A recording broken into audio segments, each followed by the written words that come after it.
ಎಲ್ಲರಿಗೂ ನಮಸ್ಕಾರ. ಇವತ್ತು ನಾನು national consumer dispute redressal commission ಮುಂದೆ ನಿಂತಿದ್ದೀನಿ.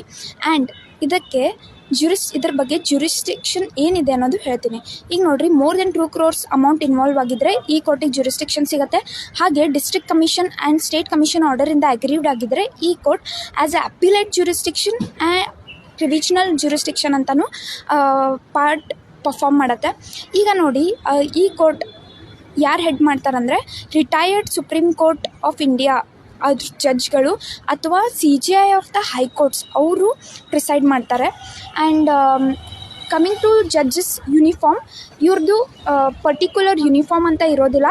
Simple and plane dress, professional look ಇರಬೇಕು as per rule 4 of consumer court regulations 2005. ಈಗ ನೋಡಿ, ಈ ಕೋರ್ಟ್ ಯಾವ ಡಿಕ್ಟಮ್ ಮೇಲೆ ನಡೆಯುತ್ತಂದರೆ buyers be aware, that is caveat emptor. And ನಾವು ದಿಸ್ ಈಸ್ ಈಗ ಪ್ರೆಸೆಂಟ್ ಪ್ರೆಸಿಡೆಂಟ್ ಇರೋದು ಜಸ್ಟಿಸ್ ಅರ್ನೇಶ್ವರ್ ಅಂತ. ಅವರು ಚೀಫ್ ಜಸ್ಟಿಸ್ ಆಫ್ ಪಟ್ನಾ ಮತ್ತು ಮಡ್ರಾಸ್ ಹೈಕೋರ್ಟ್ನವರು. ಆ್ಯಂಡ್ ಇಲ್ಲಿ ಕನ್ಸ್ಯೂಮರ್ ಪ್ರೊಟೆಕ್ಷನ್ ಆ್ಯಕ್ಟ್ 2019 ಆ್ಯಕ್ಟಿಂದನೇ ಇದು ಸ್ಥಾಪನೆ ಆಗಿದ್ದು ಇನ್ 1988. Thank you.